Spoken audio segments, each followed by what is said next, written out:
Nice to have you on. Hey, well, it's great to be here. Who's out there now? Well, we're live. There's around 200 people out there now. Okay. And you're the first Bebop guest Yes. to come on, so we thought we'd just bring you on for the hell of it. Say hello. Okay. Well, I didn't know I was going to be right on the bang. Yeah, okay. You're a bit early, if anything. I think Spike and Wendee and Michelle will all be on. Melissa, Steve. Steve. and Steve. What did I say? You said Spike. Spike. Oh God. But, Spike Spencer was on earlier. We've been up all night. Yeah. Okay. how you been, Beau? I've been great. Have you guys been having fun? Yeah. That's a word for it. Okay. All right. Exhausted from doing this, but like you said, it's fun and it's a good cause. It is. Yeah. We've been doing well so far. Today we've had 5,335. Last year we made 30,700. Yeah, that's fabulous. Yeah. So I guess what have you been up to since I guess for everyone out there who doesn't know, since Cowboy Bebop. I mean you're in a lot. Your voice is everywhere. I remember just being a kid. It was on everything on Toonami, I know. Well, you're dating me now. You're dating me. Well, I haven't been doing too much anime lately. I am part of the new Star Trek movie. Oh, Really? really cool. Yeah, I was very happy to join the Star Trek family. What are you doing on there? Unfortunately, I am signed to silence. You know how that goes. Yep. nah, happens all the time. Yeah, as a matter of fact, when I auditioned, I didn't even know what I was auditioning for. So. That's incredible, though. That's really incredible. Yeah, it was really a blast working with J.J. Abrams, and it was very cool. How is he as a director? He's fabulous. He's very bright. He has a very clear vision of what he wants to do, and he's excellent with people. He creates a great mood on the set. It's just a lot of fun. You know, some directors aren't great people persons. You know what I mean? But JJ is fabulous that way. So it was a great honor working with him. Great. Yeah, that's unbelievable on so many levels. Before we start, we have Beau here, so let's have some good Beau so long as questions. we've got you, I was wondering how you got into acting as a kid, or if it was later on in your life. Well, I was a clown in school, I guess, like most of us. Mm-hmm. Spent a lot of time in the corner with the dunce hat on, that type of thing. And actually, I started when I was in college. I did a play called Emperor Jones by Eugene O'Neill, and that kind of I got the bug from that. Very cool. It also says here that you played football in college. So how do you go from making the transition to playing football to being in the drama? Yeah, that's a very interesting question, because yes, I played football at UConn, and I was co-captain of the team my senior year, and one of my fraternity brothers was directing the play as a part of a master's program. So he thought it would be a good idea for me to do the lead and bring the. You got somebody calling in? Yeah, we got Mary calling in. 50% less breakage in 3 washes for strong, healthy hair. Yeah, you can mute the advertising. Ustream. Good morning. Morning. Afternoon. Hi, guys. Good morning. You could turn the video on too, Jason. Oh. Good morning. Oh yeah, you have to mute the Ustream also. Or else we'll hear everything twice. Okay, I'm going to turn off the podcast because I'm hearing it echo. It's a good idea. Yeah. For anyone who's wondering, this is what cracked us up when we were testing hearing ourselves through the headphones. Okay. Good morning, Mary. Good morning, Beau. How are you? I'm great. How you doing, baby? I'm great, honey man. Is everything working, Jason? Yeah, well, Okay, when we get more yeah, people just in, I'll making sure. enable it. Okay. So, how have you been, Mary, since last year? I've been really good. I've been really busy, and it's been a great time. Been a really good year. How about you guys? How are you holding up? That's a good We question. got our third wind. We're feeling pretty good right now. I think you were lucky, Mary. Last time it was early on. This time we're probably Yeah, nuts. you guys, you're a little spent. You need a lot of coffee, lots and lots of coffee, and Red Bull, and Oh, I've had a few of those. Oh yeah, he's had at least 2 of those. 5-hour energy over here. Yeah, it would help me take a nap. Yeah, he went to sleep The after total drinking a opposite. 5-hour energy shot. oh, that's not a good thing. Isn't that really good advertising for them? Yeah. It's the Hey, it's opposite not like of they're opposite. paying us. I'm a tank. Maybe I'm right. supposed to drink 2 of them. Yeah, it's third's the charm. The third one is going to wake you up, probably. Or you'll overdose on vitamin B. I'm not sure. So I don't know if Steve Blum mentioned it to you guys, who we should have on soon, along with Wendee and Melissa. We're actually Steve's going to actually send a copy of the Cowboy Bebop movie script to the highest donator, over $300 during this segment. Oh, that's fantastic. Just for the next couple Yeah, hours. that's, Yeah. that's great. Steve had mentioned that to us, yesterday, I think, in the emails. Yeah.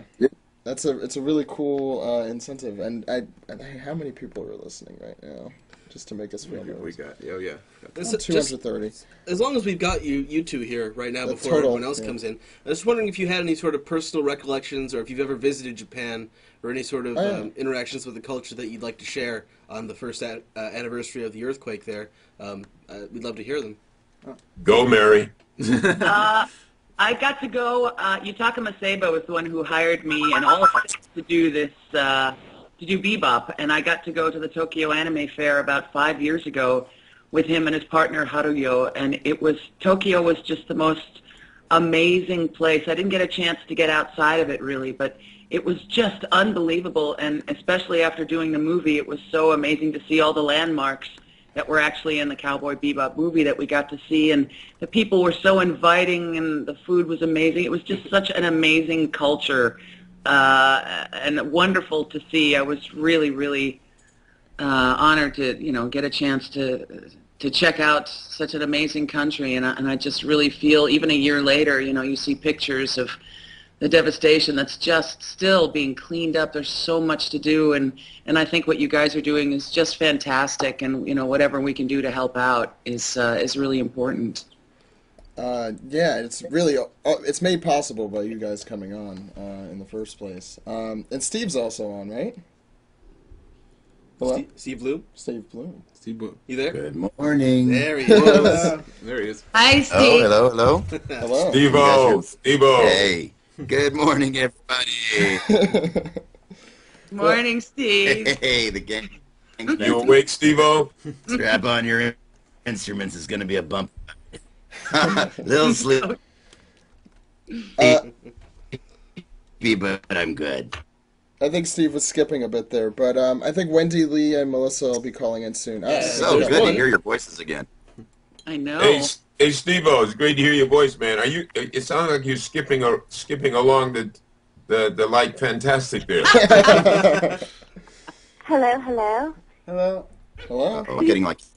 Who's there? I'm getting. Hello? I am. Oh, everyone's I here am. now. Everyone's here. Oh, Everyone's Wendy's I'm here here. too. Hi, Hi, Wendy. it's hearing every Melissa. Do third- you guys hear me? Yeah, hi, Melissa.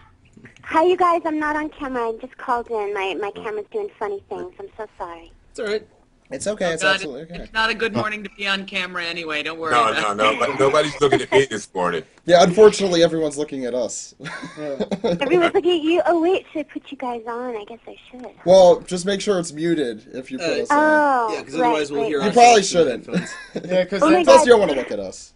Melissa, I'm wearing my Team Edward T-shirt for you this morning. Oh. So I love it. Wait, so it's like the Phantom Cowboy Bebop team. We're all calling in. No faces.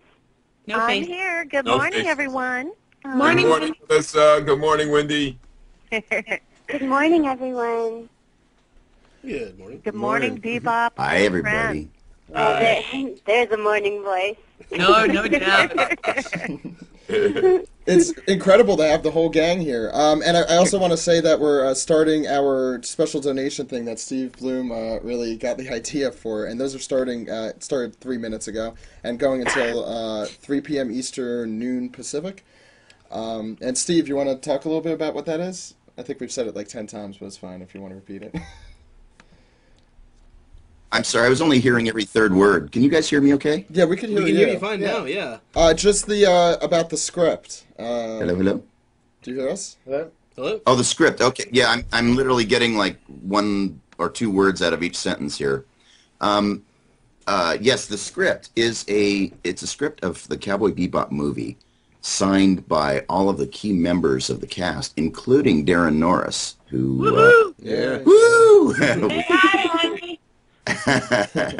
So everybody who's here and Darren as well, and so we all signed the cover of it, and I'm going to have it beautifully bound, and it will go to the highest donator for this round, and it has to be a donation, a minimum of $300, because we really want to make this count for Japan, and of course that's the whole purpose here. So thank you again to the entire cast. I love you guys, my family here, for donating their time and their signatures, and just for everybody being here for this cause too.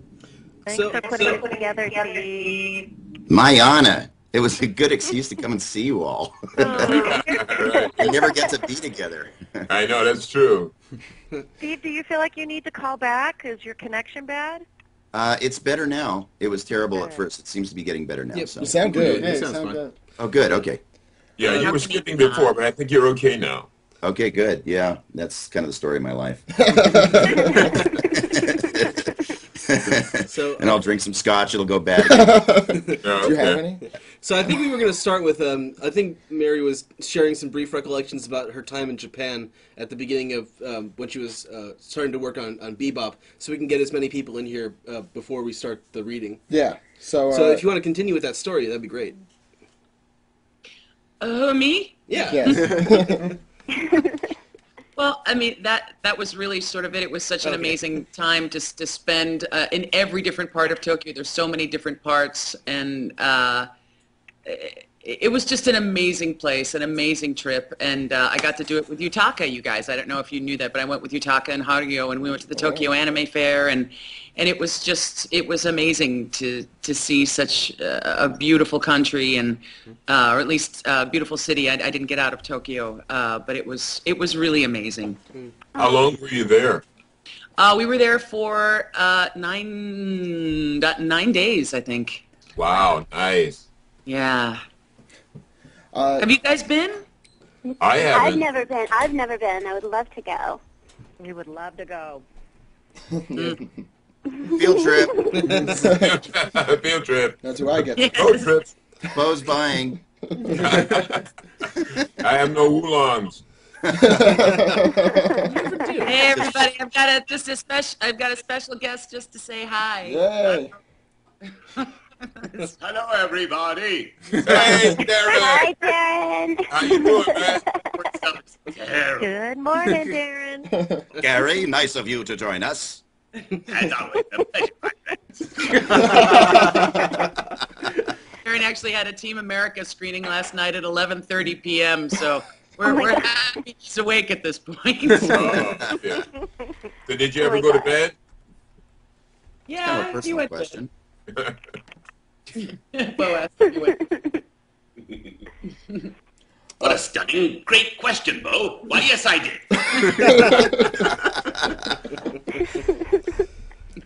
All right, back to Bebop. Yeah. Yes. Melissa's time is limited, so I'm just reminding that we should probably get going with our read. Okay, do you want to do the Concern. read? Woohoo. Yeah. go for We'll mute ourselves. You guys are good, right? Yeah. I think we're good. Okay. I'll All do right, it. thing from us. I'll just do Ein shout out. again, guys. We'll be here if you Yes. need anything. Woohoo. Let's have fun. Okay. Mary, you going to give us the cue? Yeah, I'm gonna read Yeah. all the stage direction and stuff. All right. Somebody's got to introduce it so it sounds like official and stuff. Okay. Something is making its way through the bowels of the spaceship Bebop. It's dark. We see cobwebs. We hear a squishy sound. It's scary. Title card, Session 11, Toys in the Attic. The Bebop is floating silently in space. Ein, the data dog, is napping. Ed is also napping.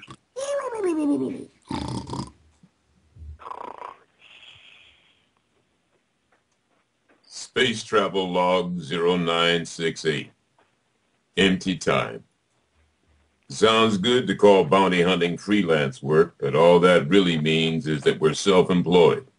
So when there's no one to hunt, we have nothing.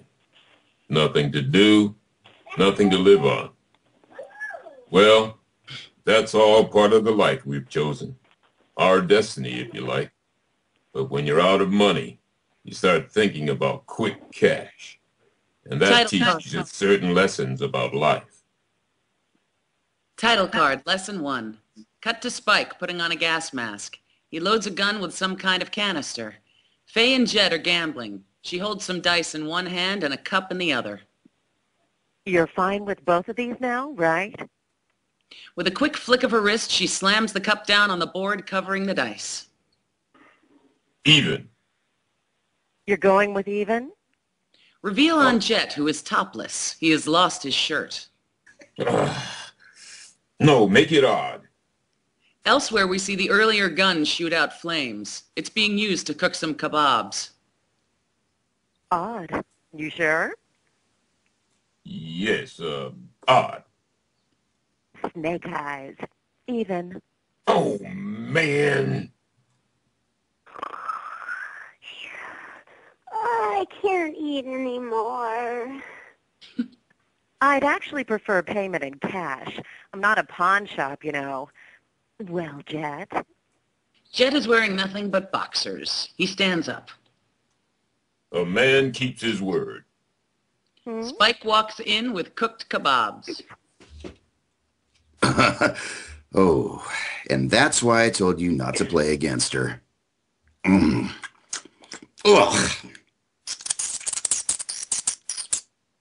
That's it. That same something is still running through some part of the ship. More cobwebs, more scary sounds. A rat notices something and runs off, terrified. Ein hears something through the vent. He whines.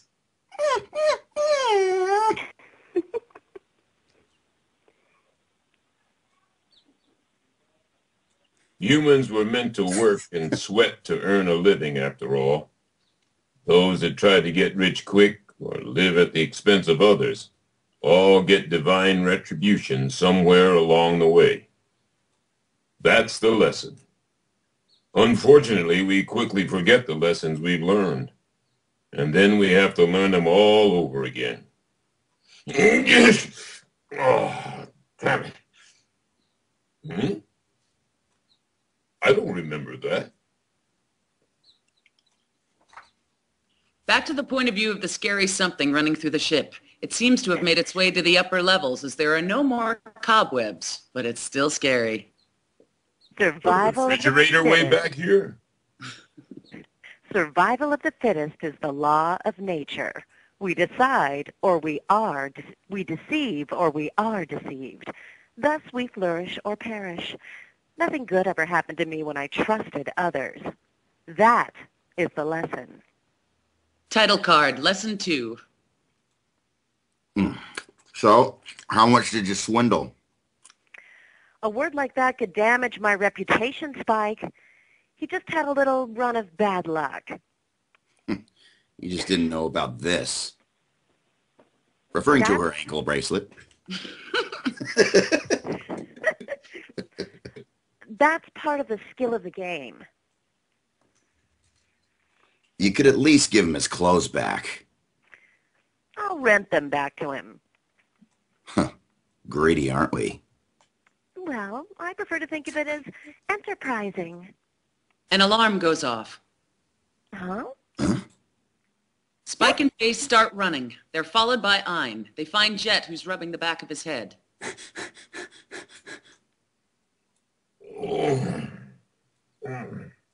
Hey, what happened? Something bit me. What do you mean by something? Ein starts growling menacingly at something. It puts Bebop on edge. Turns out it's just a rat.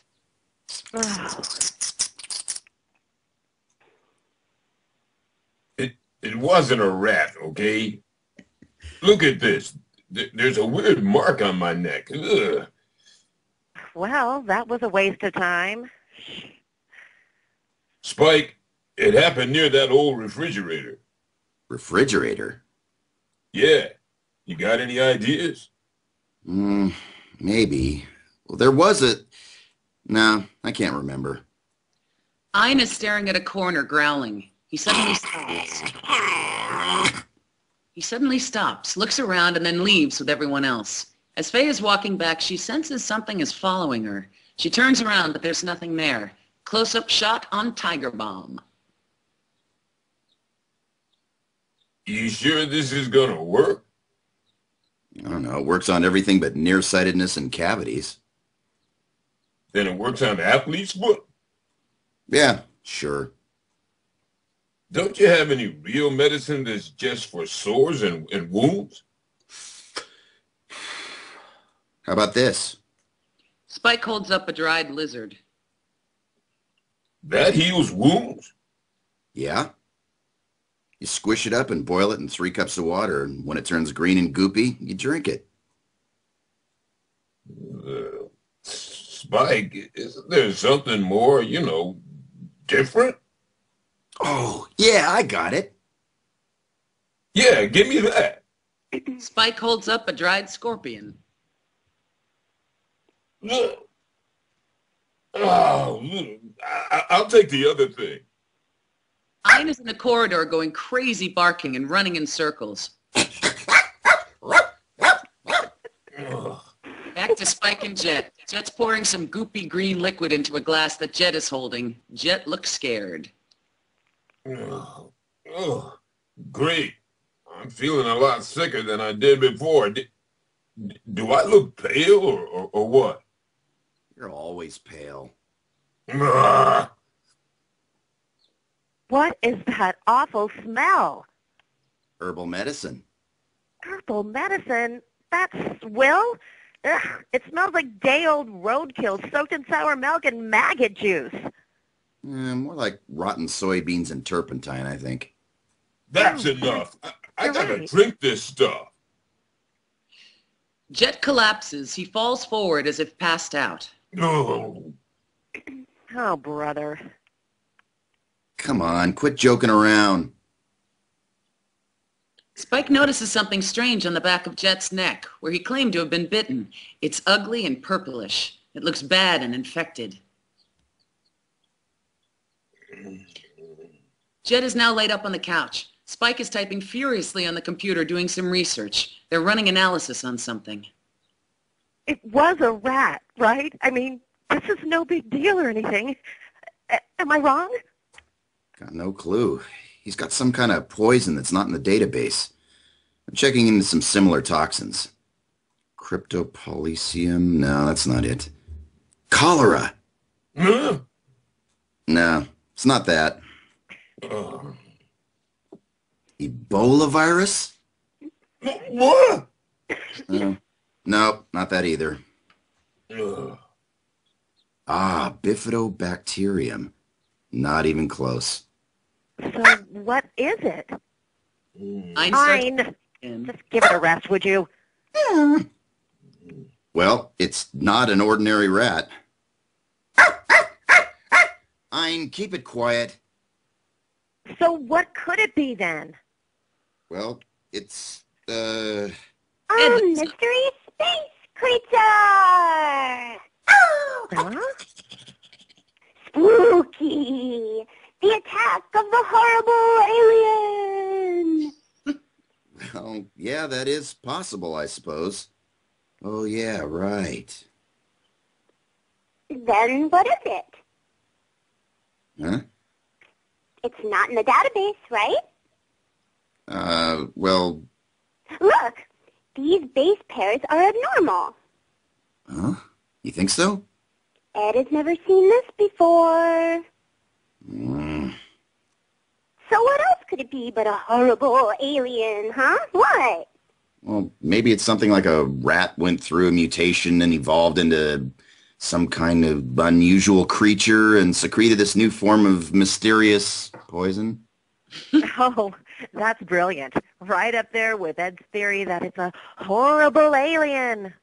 Really pitiful. Hiya! What are we going to do, Ein? You believe it's a horrible alien, don't you? It's spooky. The scary something is traveling through the ship. This time it's in the vents. We see spooky shots from its point of view. Through the vent we can see Faye taking a bath. Hello. Cut to Faye in the bathroom reading while taking a bath. It's bubble bath, so all of her naughty bits are strategically covered. Something goopy falls from the vent. Huh? Faye decides it's nothing and goes back to reading. All right, this locates and monitors heat sources. We usually use it when we're tracking down bounty heads that have gone into hiding. Can you see me? We see Spike in a thermal view. We can also see Ein, who's standing next to him.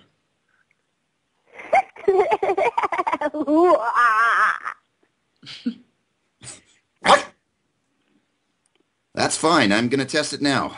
Don't move until I tell you. Spike looks up to see a thermal view of Ed running off, chasing Ein. They disappear. Ein, what are you doing? Where are you going? Hey, wait! Hey! Huh? Via Spike's thermal view, we see a blobby thing with a heat source moving around the room. This is weird. Did it break? Faye runs in, wearing a bathrobe, panting. Hmm? What's the matter? Was that response from you? Yes, don't you remember? The theory you had about a mutant creature, Spike? Yeah? Well, what do you suppose happens if you're bitten by it? Well, I can't say for sure until I catch one and examine it, but I can guess. No, please. Why did it have to be this way? I still have a lot to live for. I haven't committed any crimes, really. At least no bad ones. Oh, I'm still young and full of life. I'm sorry, full of what? No! Life is so unfair. For me. No! Come on, what's this all about? Spike notices a big purplish ugly infection like the one Jet has on Faye's leg. Cut to the scary something. It's still moving through the ship. The cobwebs are back, and yes, still scary. Eye catch, Cowboy Bebop. Ed is walking through the ship with Ein. August 6th, Sky Day. Today, Ed goes looking for the spooky, mysterious, horrible alien. Title card, Lesson 3. Lesson. If you see a stranger, follow him. Ed Where passes, are you? Ed Where are you? Are you here, Mr. Spooky Space Creature? Meanwhile, elsewhere on the ship. Ed? Ein? Hey, this isn't hide and seek, damn it. Ed has left the bathroom and is walking through a hall with Ein. Exploration, experimentation, exploration, exclamation. I will come back alive. I trust you, Ed. Ooh. Ah! Ein?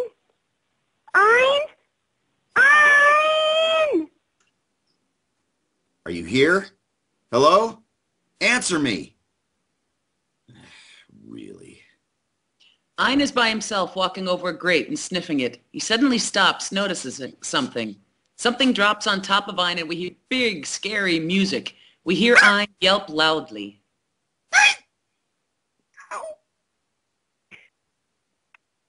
Ein?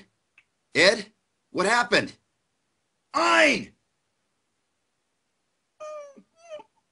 Spike puts on his thermal goggles. He sees something on the grate above him. It's giving off heat. He climbs up to see what it is. It's Ein. He has the same ugly purplish mark on his back. Hey, hang in there. Where's Ed? Can't believe they got you. Where are your animal instincts? Huh? Spike puts on the thermal goggles. He sees something blobby down in the corner that's giving off heat moving toward him. He picks up Ein and starts backing up slowly, then breaks out into a full run. Cut now to Jet, Faye, and Ein, laid up, ill. Spike stands over them. No choice. Gotta go in. Spike shoves a clip in a gun, loads the blowtorch, puts explosives on a utility belt. He's gearing up to do some major fighting. He grabs his thermal tracking device and fencing foil. There's a piece of meat skewered on the foil. He takes a bite. Ugh. Yeah. Currently in cruise mode on Route 66. Approximate cruise time remaining, 82 hours. Spike is programming something into the computer. Preparing to enter full autopilot. After passing the gate, this ship is pre-programmed to land on Mars. The route cannot be changed once it is confirmed. Ed, you in here? Hey! Spike notices the thermal tracker he gave Ed abandoned on the floor. Huh? Must have gotten her too. Spike continues his search. Some goop drops from the ceiling, nearly hitting Spike. It's not the scary creature goop, just normal goop. Whoa! No surprises. As Spike gets out a cigarette, we see some blobby thing drop from the ceiling behind him. It scurries off. He turns around, guns in hand. That's it. He shoots at it and misses. The blob flies at him. Spike falls over. Excellent. Spike throws a gas bomb at the blob and then runs out of a portal ceiling in the section of the ship. He pants. He searches for a lighter to relight his cigarette but can't find it, so he ends up using the blowtorch. After his smoke, he opens the portal and goes back to see if the blob is dead. A second later, Spike comes running out, being chased by the blob.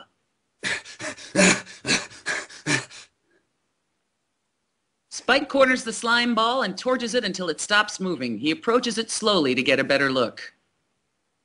Ugh. Got him. Wait a minute. That thing kind of looks familiar.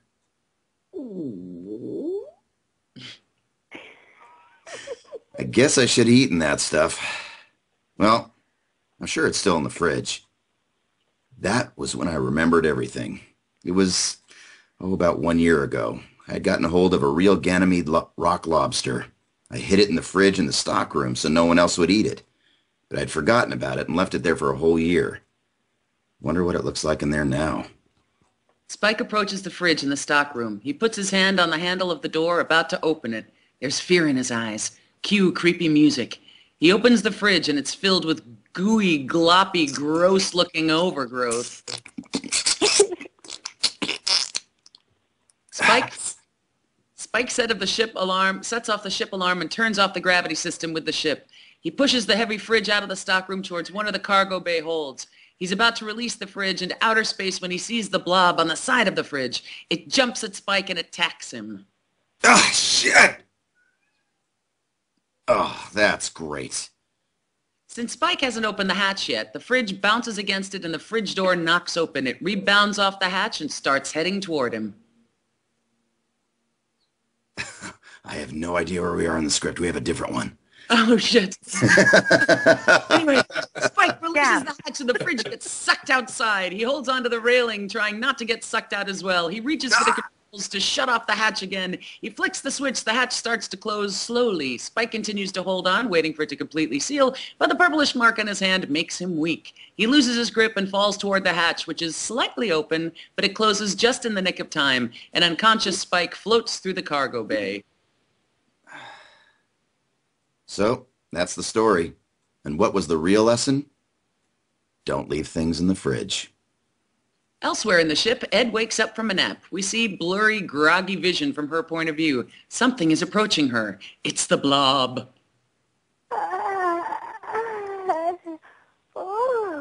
More pudding. I can't eat anymore. We see various shots of Faye, Ed, Spike, and Ein floating in zero gravity as we hear Tchaikovsky's Waltz of the Flowers play in the background. The fridge also twirls and dances through outer space, spewing its contents out in beautiful ribbons. The end. And so they all passed away. Everyone. It was a short series, but thanks for your support. That was the last episode.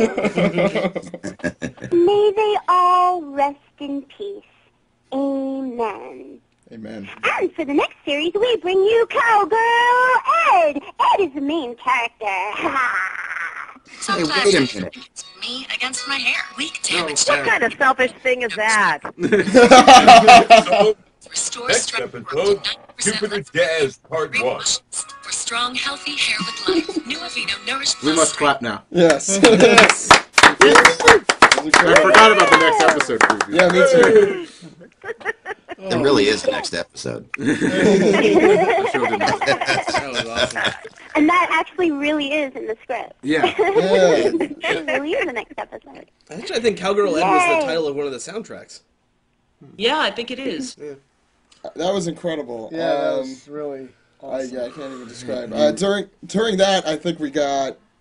I can't even add the amount of money that we got during that, but we did get a $400 donation, so we're well on our It was way. it was almost $600 total. Yeah. Wow. That's just doing this. The donations And are open. it probably helped that I took my shirt off over here, right? I'm so kidding. Oh, and I don't have the video feed. But just because the show's over doesn't mean that the contest goes for another hour Not and a half. contest, but the giveaway. The giveaway goes for another hour and a half. You'll have a chance to win. Yeah, so $400 is the money to beat there. Wow. Awesome. How could we Yeah, follow thanks that? whoever did that. That's amazing. Yes. But How do we follow that? yeah. So, how often are you guys even in the same room or phone Never. call? Hardly ever. Yeah, all of us together? Never. Hardly ever, but we get to see Mary Elizabeth when we get to work for her because she's such a fabulous director. Ah, the check's in the mail but now. we- The check's in the mail. Yeah, but And Wendee, too. we get to pass all the, and Wendee too. Oh my gosh, I'm sorry, Wendee. I meant nothing.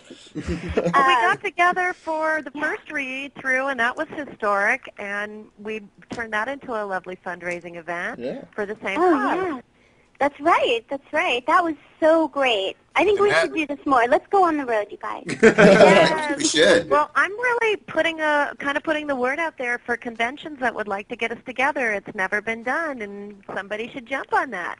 Definitely. Steve and I just had our first convention together in all these years, and we couldn't believe, after being friends for well over, 15, 20 years? that we- 75 years. 75. Yeah, that was Well, when it's I- been a long time, let's just say. That finally a convention, got us together, and we had a great time, and it was really fun for the fans. Wow, I can't believe that was your first convention together, you guys. Isn't that amazing? I Yeah. don't think we've ever done a convention together either. But Nope. maybe we'll have something in No. the future. Who knows? None of us have, I don't think any more than two of us have ever been together, so No, I it'd think be Beau, Steve, and I were in Lafayette together, I think. Yeah, we were in Yes. Lafayette together. Yeah, Yep. I think the most was 3 of us together, right? Yeah, I think so. Yeah. So this is historic and a good reason to donate. Mm-hmm. It is. Absolutely. Absolutely. And just a note about donations, are they tax deductible?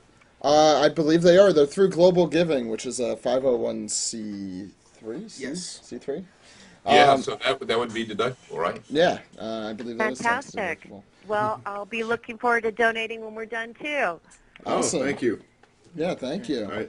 Every little bit helps, of course. Yes. Okay. I think the minimum's 10, but I would, if I could control it, I would make it 1 because every dollar really goes a long way. Yeah. We're at 36,605, including last year, so Oh, wow.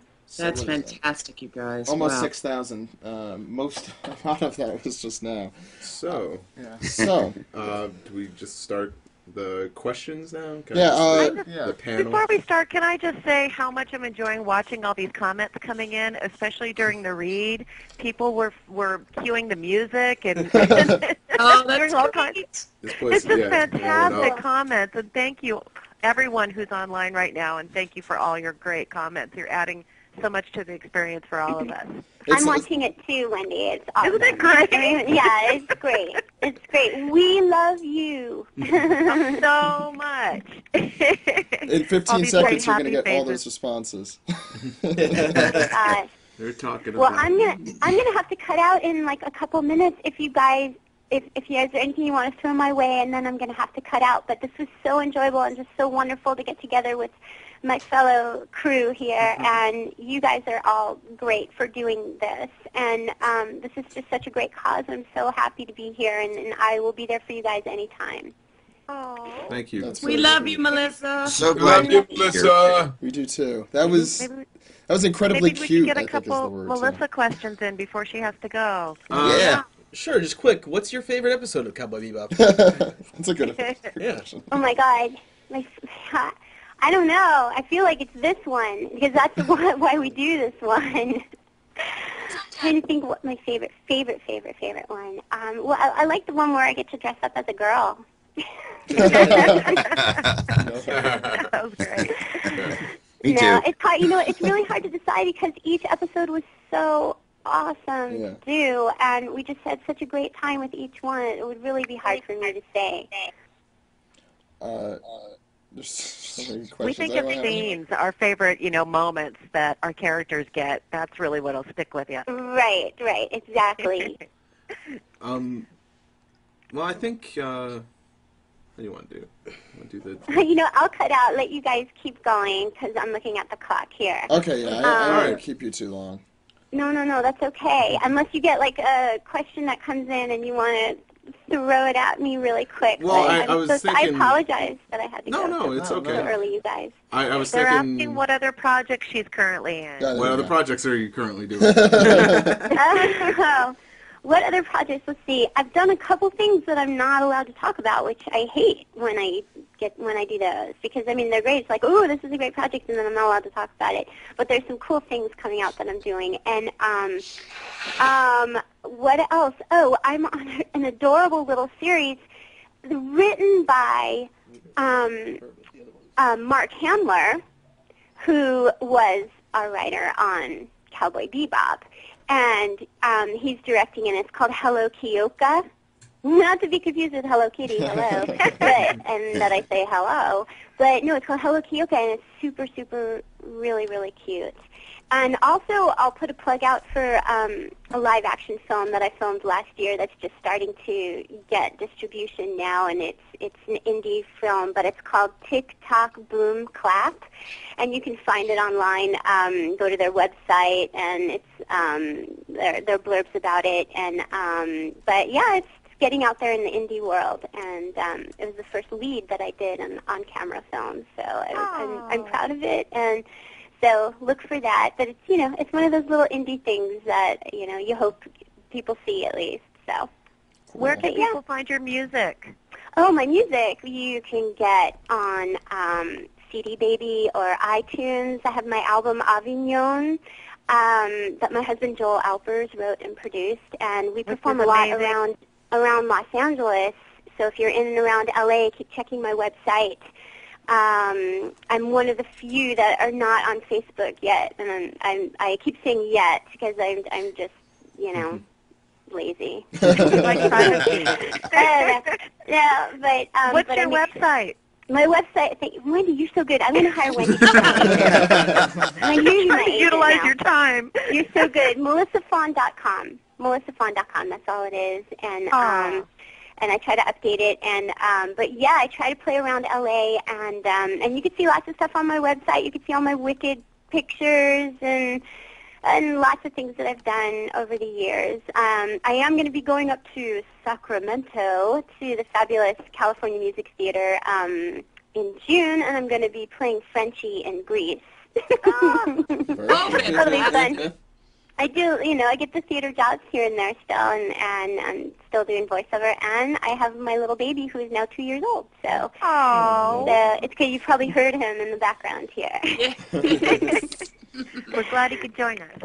Oh, you guys. Well, this is like such a great, great, great pleasure to be a part of, and I wish the anime fans give back to Japan. I wish this whole organization so much love and success, and you guys are doing an absolutely great thing.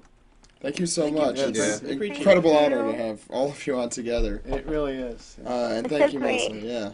Okay, and I love you guys all. I love Mary, I love Steve, I love Beau and Wendee. Thank you so much. You guys are amazing, and Back to you. Back to let's you, do this. Melissa. Let's get out to conventions. Let's put the word out, all of us, and let's try to make this happen. Book the Bebop. Oh, it's Book the Bebop. Yeah. Oh, that's a new T-shirt. I love it. Someone has to register that domain name now. Totally. All right, I'm going to check out, you guys. Peace, love, out. I love you. Bye, kiss the baby. Take care, you guys. Good luck, good luck. Have a great time here. Thank See you later. Okay. Okay, bye. Bye-bye. Bye. Okay. And the rest of you are stuck with us. All right. So, I feel like we're going to ask more questions now. Yes, Might we as have a well lot. just start off with, it sounds kind of cheesy, but what does Bebop mean to you?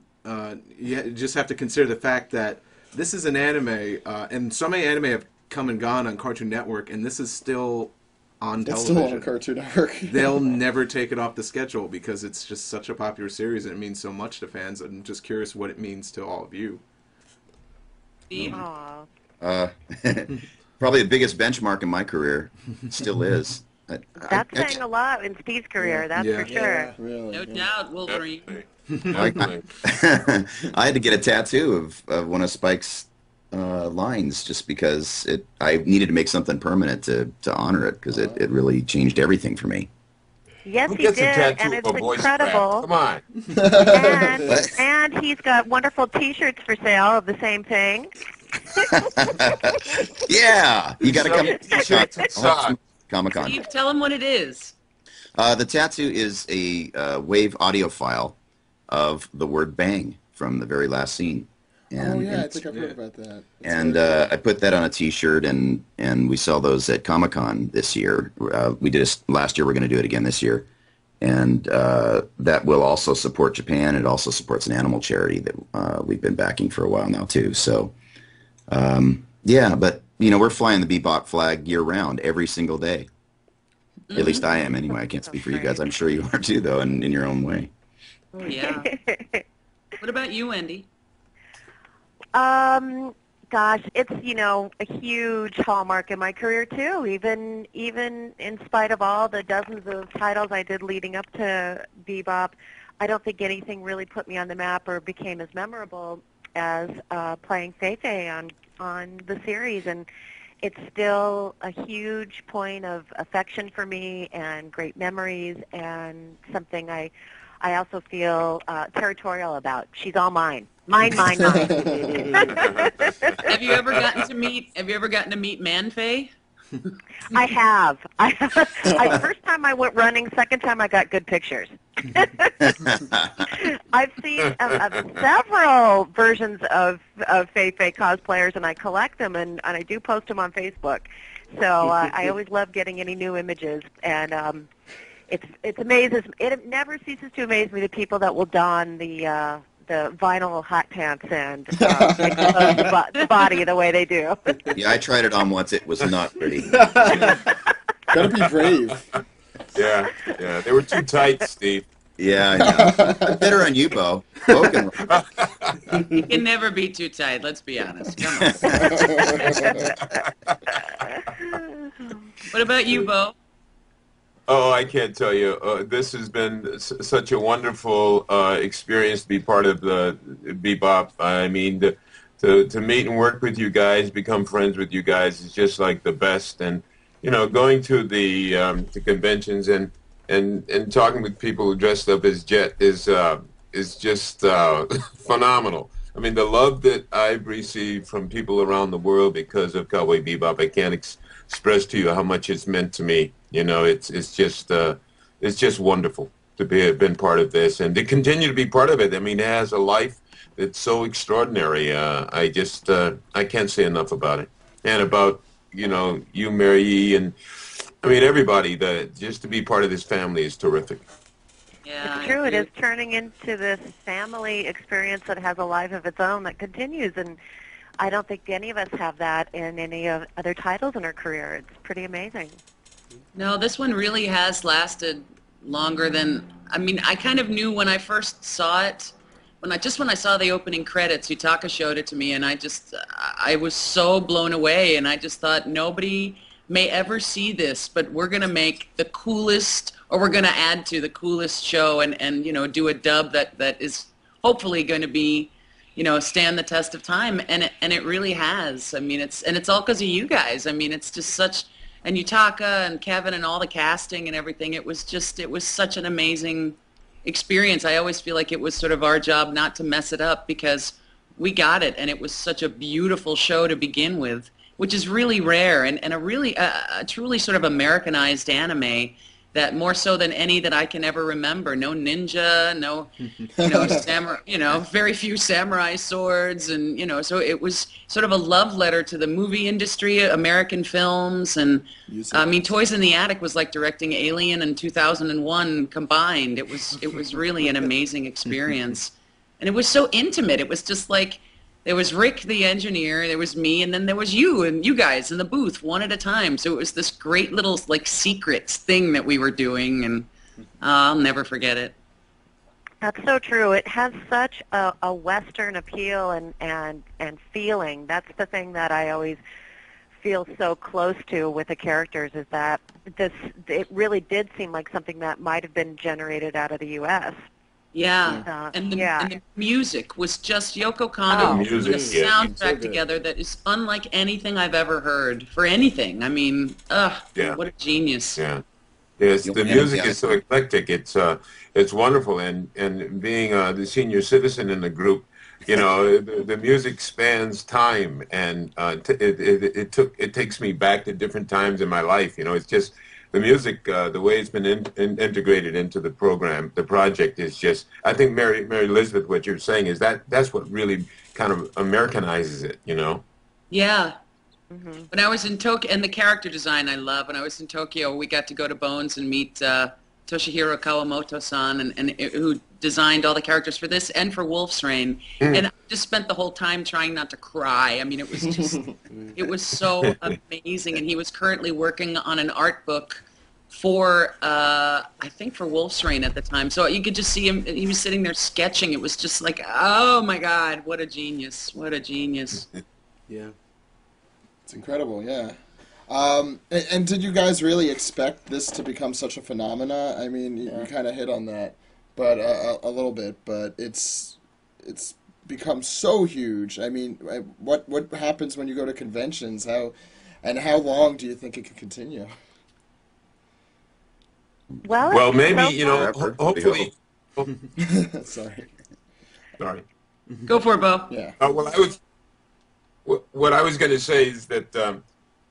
Hopefully it'll cross generations. Sometimes if you get really lucky, part of Americana or Japanese/Americana, it crosses generations. So we have new fans coming up being introduced to it, and if we get lucky, it'll have a life that will go on and on.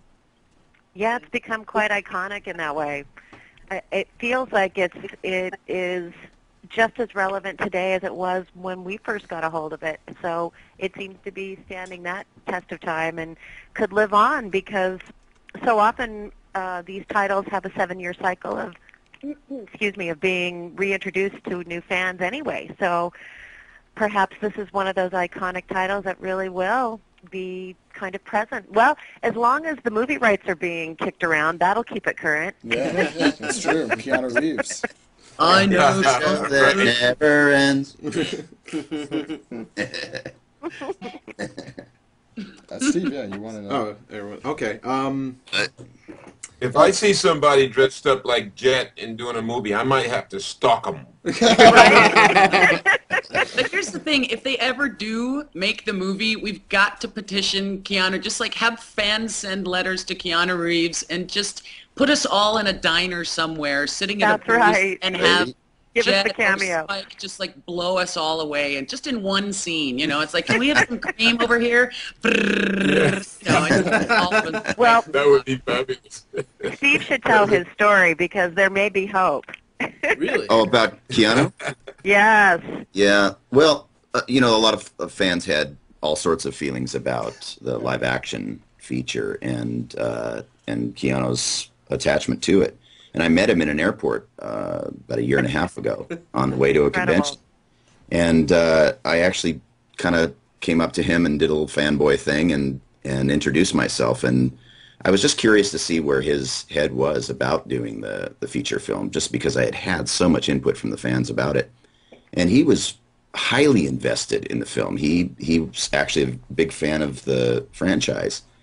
But what did he say to you when you told him who you were? I know, isn't that incredible? He was funny. He's kind of taken back. I think at first he thought I was a stalker or something, because I kind of probably had a goofy look on my face. But he actually said he was glad to meet me. He had heard about me, and he had heard so much about the show because he had been doing his research. And that was enough for me, just to, that he kind of won me over right there, that he was actually glad to meet me. That was kind of shocking. Well, let me ask you, Steve, I'm sorry to interrupt, but does that mean he hadn't seen the English dub? No, he has. He has. It was fairly fresh, I think, for him, because he had been doing his research on it, and the issue for him was that he said that the film was, they had this beautiful script written. He said it would cost $500 million to produce it, just because it was written for such as an massive action flick. Yeah. Yeah, I mean it's a gigantic action flick. They weren't intending to do it originally with a lot of CGI, so they were going to have to build a lot of these incredible sets, and the animation that was going to be integrated would have to be insanely, top of the line. So everything was going to be super expensive to do. So that was really the big factor preventing it from getting produced. And his other concern was that if and when it does get produced, he was concerned that he would be too old to do his own stunts. So, and that's something he likes to do. But the fact that he would be willing to do his own stunts and that he was so deeply invested in it kind of won me over for him as playing Spike. And I just told him all I want is a little cameo. If I can just do like a little narration or something, I'd be very happy. Anything. Yeah, but he was a genuine, decent guy and very invested in the franchise, and I really believe that if it ever does go, that he would do a great job. Well, Steve may be our end to actually get a cameo in a finished product of the film. Let's hope. Hey, Amazing. I fight for that all the time, you guys. Steve, I'm noticing that Patchy 3000 keeps asking about Gilmon, and there's some huge Digimon fans out there. Could you do some Gilmon, even just the sleepy by nappy time voice? Just... I'm sorry, Gilmon doesn't do interviews.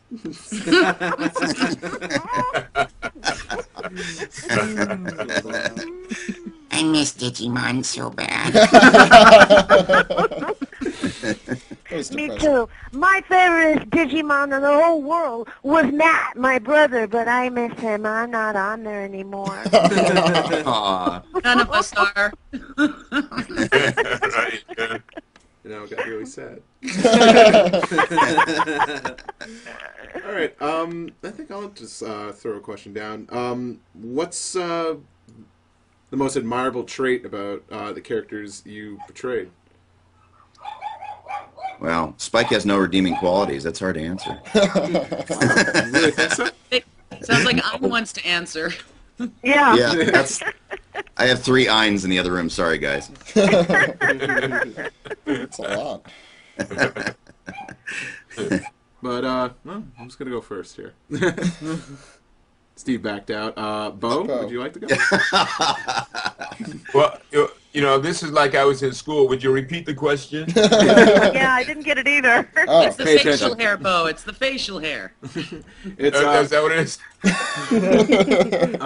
What's the most admirable trait of your character? Most admirable trait of Jet. Let me think. I think his vulnerability. He's he puts up this macho front, but he's very vulnerable, and he cares about the kids. And when they're gone, he misses them, but of course he wouldn't admit it. So he has a humanity that I really relate to. He's a good kisser too. You know what? Hey, Spike, that's our business. You should hear the outtakes that I still have on my computer.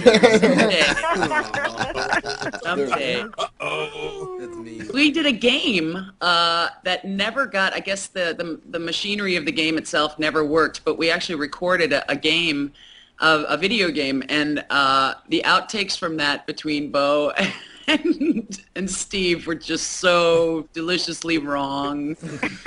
So wrong. I'll never see the light of day. I wondered what happened to the game. It never got produced because the machinery of the game itself just didn't work. I mean, they couldn't get the flight simulation. I don't know, and it's just it's sitting on a shelf somewhere. Someone should revive that, Jim. That would sell. Yeah, it would. I would buy it. Yeah, that's what matters, I wondered right? what happened to the game.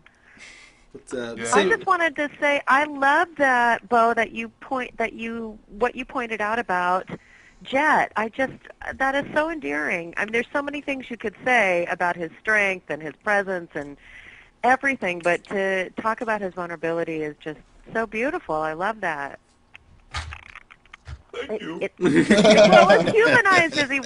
just humanizes him so much, and it just their camaraderie is so tainted with sardonic comments and and competition and everything else. But the truth is, I think they all really care greatly about each other, and there's always a chance, Faye. Yeah, they know that they know that we all have each other's back. Yeah. Even when you broke into the safe and took all my woolons, and then you called for help. And I came to help you, didn't I? It was only for your own good. So, thank you for stealing my stuff. To help me out. It's a real testament to your acting, Beau. I remember the stuff you did in the movie of, you're just sitting there playing shogi, I think, alone, and Spike's gone off, and you're convinced that he's not going to come back. And the stuff you did when you're just talking to Ein was so wonderful. It was so wonderful. Yeah. Thanks a lot. Thanks a lot. It was your direction. Yeah, that's it. That's true. We had the same question for Wendee then as well. Yeah. And the favorite characteristic? What was the question exactly? Yeah, it was like most admirable trait. Yeah. Well, I would say, the obvious things, her strength, her sex appeal, her kind of constantly maneuvering mind. But really, I think it's that there's a lot more going on under the surface with Faye. I think that we find a lot of that out in My Funny Valentine. Yeah. And her backstory was hugely moving to me, and I really felt like that's when I finally got to know the ins and outs of that character. And I just think she's, the epitome of chick power and feminism and in all the right ways. And I just really love that she's so iconic and so instantly identifiable. And I relate to her in many ways. And I aspire to her strength and confidence. It's an amazing kind of amalgam for a female character that we don't often see. Mary, do you have anything you want to say about Julia? Well, it's got to be the black patent leather outfit. I think that's probably... That's where I was going. Well, I think it's just her love for Spike, I mean, she sort of stayed away from him to save him, and there's something to be said for that, and then willing to do anything for him and, and die for him, and... it's love. It's just love. I wish we had gotten to know more about her. I mean, I kind of think the mystery of Julia adds to her her appeal, because we love Spike so much, and you think, who is this woman that he is so madly in love with that he would go to such lengths for? So it's she was really fun. I wish we had gotten to know more about the three of them early on. I was still hoping someday they would do a prequel, but I guess it's better to just have it as is, and leave the mystery there. Yeah, I think that's a lot of what Bebop is. Like, for example, the episode you just acted out, what the hell was that thing? Yeah. Result of some late nights. Yeah, I mean, it's understandable. I actually wasn't backing out about Spike. I just wanted to give everybody else a chance to. Yes. I just wanted to add that one of the things that I found so fascinating with Spike is that he was such a broken man, such a broken character. And though he was surly and seemed to be miserable most of the time. I think he actually found a way to make his way through the world, the universe, I suppose, on the right side of things.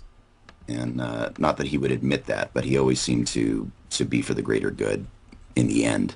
And I found that to be kind of a fascinating dichotomy for a character as broken as he seemed to be. I think we have a set of questions we could ask, but do you want to go to fan questions, or do you have any questions you'd like to ask? Even though this one is directed specifically towards Steve, I feel like it's important, though, considering I think everyone in this chat or watching was probably a fan. But do you miss doing all the Toonami stuff? Oh, man. Yeah, all the time. All the time. Yeah, somebody asks me about it almost every day.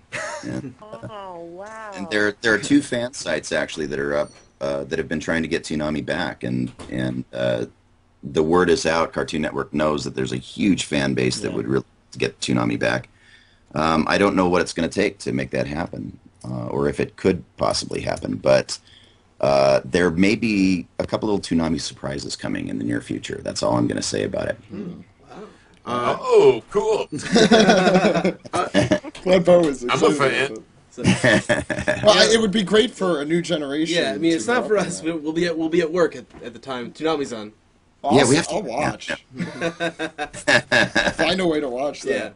Yeah. If at all possible. Yeah. And while we're still on the subject of Tom and Toonami, another fan asked what happened with the last scene with Tom on Toonami, because you actually guys got to record some last bit of dialogue when Toonami ended.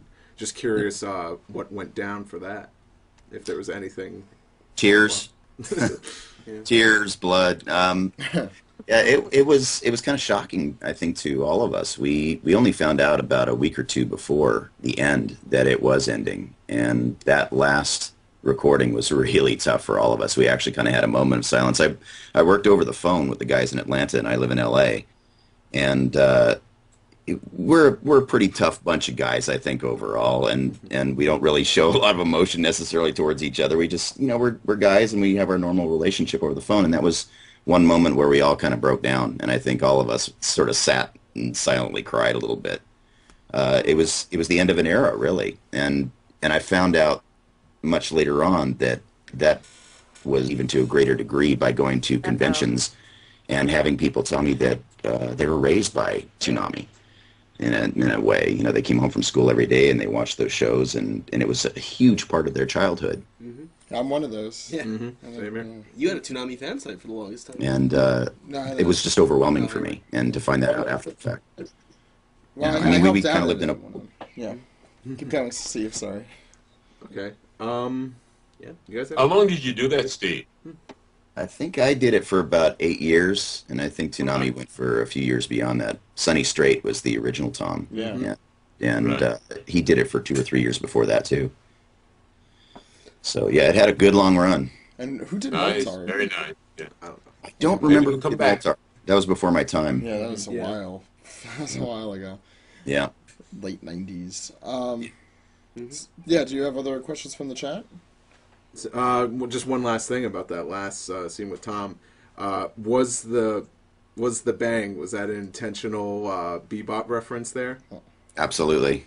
Yeah. What else could it be? Yeah, they pretty much they knew the audience they were addressing. Just I think. Oh yeah, and the guys we're all Bebop fans, and so, yeah, all of us were in on that. In fact, I got the gig as Tom because of Bebop initially. So well, it's nice to know that they totally understood the audience and the loyal fan base. So it's really nice to throw them that kind of bone right there, and just giving the fans respect instead of just cutting Toonami off and not knowing what happened to it. So, well, that was one of the greatest things I loved about working with the guys from Toonami is that they are fans, they're anime fans, and they have a deep respect for their audience, and that's what made it so great. They played what the audience wanted to see to the best of their ability until the corporation got involved and told them what to play. But they started out as fans, and they're brilliant at it, and they're gamers. And when I did the game reviews, the guys are sitting, I could hear them clacking away at their computers, playing the game and feeding me lines. I mean, they're the real deal. So Nice. that's what made it work. I know one of those albums also had I don't know if they had bloopers from you, but they did have they may have a set of bloopers. The one that was released on Toonami Digital Arsenal a little bit later. Bloopers. They had bloopers for like promos and stuff. I remember. So. Oh, I didn't know that. Yeah, I think that's online. Yeah. Probably ToonamiArsenal.com. Yeah, Toonami. Yeah. Yeah, check that out. All right. What are we doing now for questions? At this point, since we've never actually interviewed any of you before. No, well, we have Wendee and Steve Blum. Last year, And was I not on then? You were not on. Then. Yeah, I was asleep. Okay. I feel like we'll just hit the restart button. There we go. And just let's do it just start this over again. Right. Go ahead. Okay, so we like to do the 10-question questionnaire from inside the actor's studio. So we can do. So we'll do each of you in a row, 10 questions each, and move on to the next person. I think. Oh, you know that you want to just do let's just do one question. You want to do at a one time. question at a time for everyone? Yeah, I think that's better. All right. Yeah. Okay. We'll do it that way then. Question number 1. What is your favorite word? Let's start with Beau. We were going in that order. Yeah. So. What was the question? The question is what is your favorite word? My favorite word? Mm-hmm. It's the actor. W-O-R-D? Yeah. Yeah. Okay. Right. My favorite word is Beau.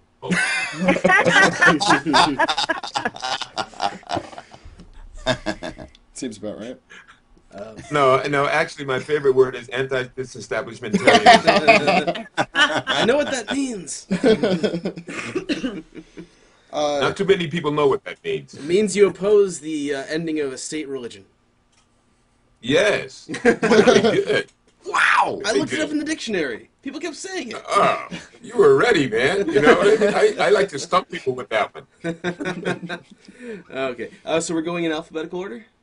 I don't know. Just let's do it that or way. How about we just do it since we're looking at the way. We'll do Beau, then Steve, then Mary, then Wendee. There we go. Okay. Was that your final answer, Beau? That was my final answer. My favorite word would be gratitude. Sometimes I feel like it's me against my hair. Weak damaged Whoa. hair. I know. The ads keep coming on. I think you can mute You can just mute it. Ustream video. Yeah, there you go. There we go. I know. I Or you could just turn off the Ustream video. I know, but I like hearing the comments. There you go. Okay. Yeah, Steve, you Yes? would go there after I acted all stupid and said stupid stuff. Now you go into the gratitude phase. I get very few chances That's to a make lot, you look man. bad, dude. So. It's hard to do. No, that's my final answer. Yeah, we have to lock in those answers. All right, Mary? 2 words. Get out! She says that to me every time she's directing me. I'm not allowed to leave the booth until she says that. You have to say the full It's thing. actually a good thing for us, yes. And you have to say the see a full really thing. bad Arnold Schwarzenegger impersonation. I thought it was solid. I don't know. Yes is a good word. I like yes. Yeah. Yes. And Wendee, what's yours? I like the feeling of dreamy. Dreamy is something that conjures up just good feelings to me, and is poetic and kind of, out of this world-ish, and I like that. But I think love really is the word I use the most to express my heart and to connect with people. Mm-hmm. And that would be a dose of sober seriousness. We have that here. Question number 2 gets a little funnier. It's question 2 is what is your least favorite word? Beau. Least favorite word. Stop. Good one. Mm-hmm. Should we stop? Stop. Stop. Steve? Why do you say it to me so many times? My least favorite word would be can't. Mary? The word whimsy. I just hate the way it sounds. I don't know. It's not the meaning. Nothing. I hate whimsy, especially when it has to do with the design. I don't know why. I watch too much HGTV, but I don't like that word. I don't know why. There's something deep and meaningful in that, I'm sure. And That's what it is. And Wendee. Well, my least favorite word is not a word, but they're trying to make it a word post the last administration, and that would be nuclear. Drives me crazy. I agree. That's a good one. But strontium-90 is a good hateful word. That's radioactive word right there. Yeah, any kind of radioactive. Yeah. All right. Question 3, Beau. What turns you on in any sense of the word? My wife. There you go. Really good answer. Cece turns me on too, Beau. She has that effect on people. Beau. Well, there you go. Surprised you didn't say Beau's wife, but that works. Yeah. that would cause some problems. That would cause some problems. Is that boring? You want another answer? Is that boring? No, it's good. No, it's fine. Yeah. You could. It's your answer. You don't have to make it exciting. You don't have to make it exciting or not exciting. Yeah. Mary? Besides Beau's wife, you mean? I love camaraderie. I love being with good friends, doing silly, wonderful things. We went paintballing yesterday with this Travis Willingham and Laura and Troy and all these crazy people, and it was so much fun. I just love being with great, wonderful people and just feeling a sense of unity and camaraderie. It makes me happy. Right on. Wendee? Well, like I always tell my engineers, good sync, good editing. That's hot. A man who can fix a computer problem in a second. Now that's hot. My husband always gets big points for that. But honestly, I think it's nature, passion, inspiration. There's a bunch of things that fall in that column for me. We have a donation total update, by the way. Total 37,250, not including the 30,700. So we've gotten almost 7,000. I think right. that's. And our highest donation, which this is the bigger news, is at $500 right now. For the signed script. Great. So that's for the signed script. You guys got 50 minutes to beat $500. Okay, so and with that, we move on to question 4. On the flip side, We didn't hear what turned Steve on. Oh, no, we did. Beau. No, my answer was Beau. That's your final answer. That was a serious answer. Oh, did I jump out of turn? Sorry. No. No, not at all. And question 4, what turns you off? What turns me off? Lack of sincerity. If I could get serious for a moment, lack of sincerity. I see it, a lot of it in the politics, untruthfulness, scamming, that type of thing. It seems like a lot of that has taken over our society. So that really gets me. Mm-hmm. Mm-hmm. Yeah, definitely. I would agree with you there. Yeah. Steve? I would say uninformed, decisive thinking. Yeah, that's a good one. Decisive and divisive thinking, actually. Yeah. Oh, that's good. Yeah. Mary? Playing off of people's fears. I really hate that. I think fear mongering is it's prevalent these days, and using basically making people afraid so that you'll get them to do what you want. And I guess that's also sort of a political thing these days. It's been going on for a long time, and it makes me really angry. That and Harley Davidsons, the sound of a Harley Davidson. Like brum, brum. I agree. Just like the South Park episode. Yeah. Wendee? Top of my list is going to be leaf blowers. Especially on a Sunday morning.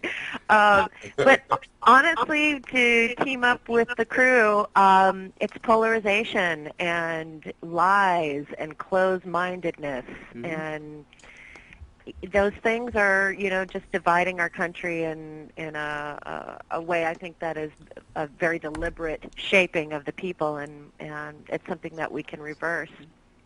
And yeah, closed minds. That's a big problem. But I'm the big progressive in the group, I think. So I'm all for, keeping your mind open and nimble as you grow through life, and that's the thing that'll keep you youngest.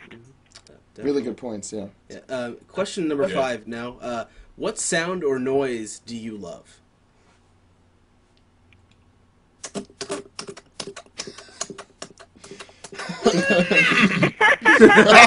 Who's got the coconuts? Is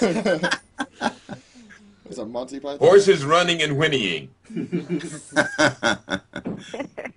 I have a weird one, actually. When I was a little kid, I used to love the sound of gravel crunching under tires when you pull into a gas station. Oh, I know what you mean. Oh, yeah, that is a good sound. That's nostalgia right there. Yeah, that is. Yeah, right? Big crunch. Yeah. I love the sound of an orchestra tuning up. I just think it's sort of this magical moment when the oboe comes out and plays an A, and everybody starts, and you get like little bits of what they're about to play as they warm up, and that's really fun. I love that sound. Or the overture. Yeah, that's fun. I just learned that an oboe starts with an A. I didn't know that. I think the whole orchestra tunes to an A. I think so. We all learned something today. New. Kids, this is educational. It's educational and it's really good stuff. Oh, man. Oh, God. And Wendee? My favorite sound is champagne bubbles. Oh. Really good champagne. I like soothing water sounds and chimes and all that good stuff. Laughter. The obvious. Laughter's good. Yeah. Well, the next one is on the other side again. What sound or noise do you hate? There we go. Back to the leaf blower. Yeah. I got the squeaking chalk on the blackboard. The nails thing is pretty common, but nobody scrapes their nails on the blackboard. But it was every now and then the chalk would screech, and that would give me chills and send me up a wall. Yeah. Well, that's why I hated school and I sat in the corner with the dunce hat on. It was their fault. I hate the sound and the smell of negativity. You did it again, Steve. Now I sound so stupid and shallow. Hey, chalk counts, dude. Chalk counts. Chalk is a terrible sound. Feedback really sucks. Feedback is bad, and along with Harley Davidson. So a Harley Davidson feedback is probably my least favorite sound. We still going with leaf blowers there, Wendee? I hate the sound when the detectors, smoke detectors in the house need a new battery and they won't shut up. Yeah, that just happened constantly beeping, especially if you're trying to record in your home studio and you've got beeping going off in the distance. That happened us one time. Oh, well, we recorded. Yeah, we that did did happen. record a podcast. Forgot about that. Oh, man. Okay, question 8. What profession... Oh, no, question 7, actually. Best question. What is your favorite curse word? Woohoo! Oh, I got in trouble last time. I got to be careful. My favorite curse word? Oh, my gosh. Why would you ask me something like that? There are so many. I think probably fudge. I think that's the big one for me. Go ahead and say it, Beau. Say it. I can't. I got grandkids. What he really means is... Now, Steve, do it for me. Fuck. That's better than I can do it. That's my favorite anyway, so I'm with you there, Beau. Goes double for both. I'll take one for the team. Took him for the team. Thank you, buddy. Mary?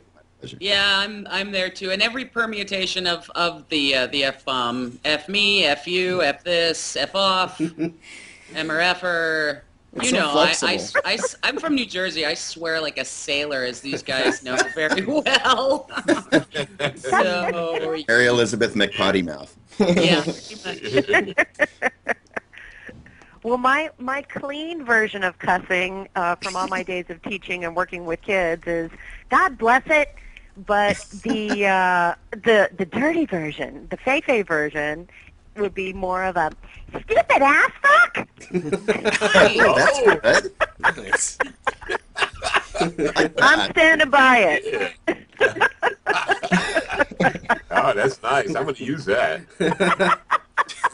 And once It's very again, effective when you're driving, yes. and once again, proving that swearing always works. We got another $500 donation from an anonymous donor. All right. That's the way. We need more That's what I'm F-bombs. talking about. Yes. Let's help somebody. All right. My father used to say, if I can help somebody as I pass along the way, then my living shall not have been in vain. And he meant it, actually. All right. Question 8. What profession other than your own would you like to attempt? Would you repeat the question? Sure. What profession other than your own would you like to attempt?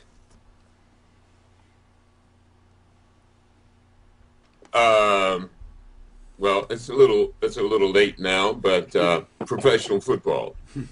Yeah. Actually, I had letters for the NFL draft when I was my senior year in college, but because of the Vietnam and blah blah, I went into the service and I didn't have that opportunity. So it was something that I always think back to say what could have been, you know. Didn't you play baseball, Beau? Yeah, I was offered a contract out of high school to play professional baseball with what was then the Kansas City Athletics. But my father talked me into going to college, saying, you know, that would be not too bright. I think they offered me $18,000, which is, you know, that's pretty good money in 1840. Yeah. So you chose the stable choice and went into entertainment. Yeah, so I went into yes, right. Yeah, that's what my father said. You said, you're going to do what? And I said, yeah. He said, well, you know, you've been acting a fool all your life. You might as well get paid for it. Well, I started out wanting to be a musician, and I just didn't have the dedication for it. I couldn't force myself to play 8 hours a day, so hopefully someday I'll get that Jones to do it. Well, you played with me last summer. Remember? Yeah, We did really badly. Really it's awesome. Come on. No, I'd like to try that again at some point later on, and But see. you did. You used to tour and everything.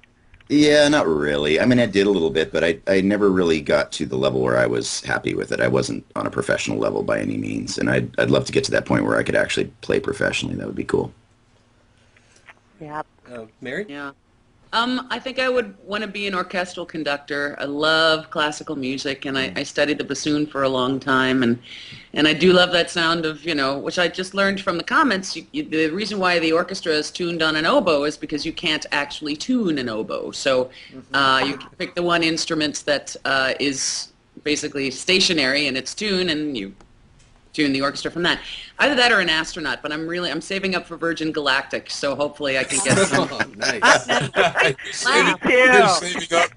You can laugh at that, but it's gone down from 250,000 to 200,000, and hopefully in the next 10 years it'll go down even more. I am serious. That's on my bucket list. I am going into space. But wait, there's more. I actually a complete set of Ginsu knives, guaranteed for life. That's right. We have a friend from college who's like competing to be in space. I think. What? Really? Sarah. Yeah. Oh. They're trying to be an astronaut, you mean? I think they're having some sort of program. I could send you guys I could send Mary a link about that. Please do. I'm not sure exactly what's involved. I actually was thinking about being an astronaut, but I went to Disneyland and I got sick in the teacups, so I figured that wasn't. That's what they used to make sure you could be an astronaut. So that's a pretty Something accurate like that. test. Yeah. Yeah. And, Yeah, if it wasn't for the bone loss and the muscle loss. Otherwise, I'm there. They just need to get out of zero gravity, although that would be so much fun to experience. Yeah. and Wendee, what about you? What profession? Well, if I couldn't be a full-time rock star choreographer, lyricist, live show arena producer, producing the opening ceremonies and closing ceremonies for the Olympics, then I could have seen myself getting into healing arts and kind of giving back on that level in a number of ways, nutrition and all that stuff I'm interested in. But there's a big part of me that would love to be an archaeologist and to really make my life a whole journey of traveling and studying the ancients. So that still has wide appeal for me. That sounds very meditative. Yeah. It's actually very unglamorous work, but so many amazing discoveries are happening now, and there's always new things to uncover that are deliberately left untouched for the advancement in science and archaeology to unfold and not ruin the digs and the finds and the things that are below. So I'd love to get into some of the deep sea expeditions and get certified as a scuba diver and do underwater photography. You know, I think all of us Maybe creative join people... James Cameron. Yeah, absolutely. Yeah, he's on Go down to Mariana Trench. Yeah, that's right. That's incredible. All right. See all the things that glow in the dark below.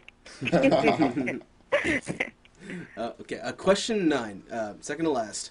What profession would you not like to do?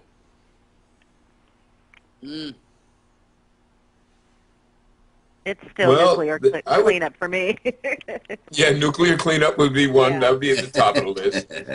Anything in tight spaces where I couldn't move. I don't know what it would be like in a 2-man submarine. That would not be for me. I'm trying to think. I can't. I guess you could say I'm claustrophobic, but I don't. Anything that would not. I would not have been a very good submariner. Yeah, definitely. Anything where I'd have to wear a suit. Yeah. I don't like or nylons. Yeah, nylons. Yeah, that. Well, That'd be a problem. Goes without saying. My heels just wouldn't look good without that.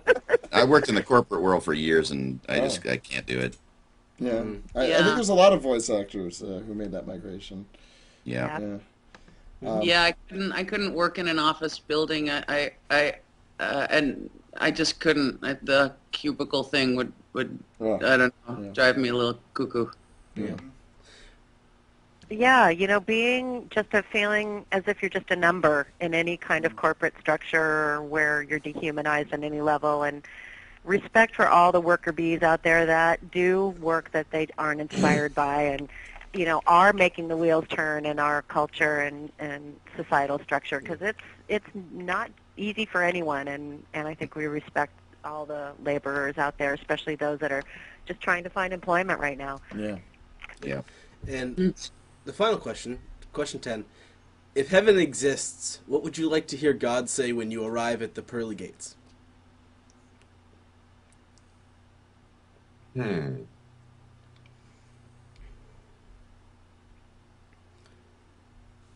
Beau, you were a great father and a great husband.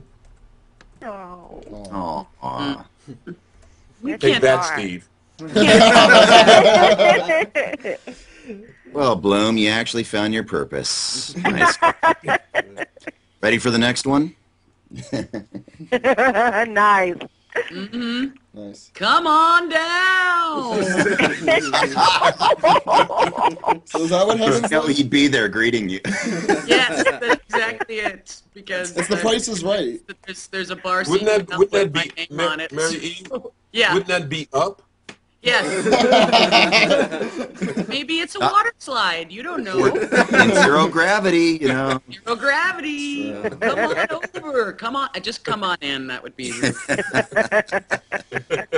Is Bob Barker some sort of like gatekeeper? And Yes. and before Wendee answers, I just want to remind people in the chat that we'll be taking some fan questions once she's done.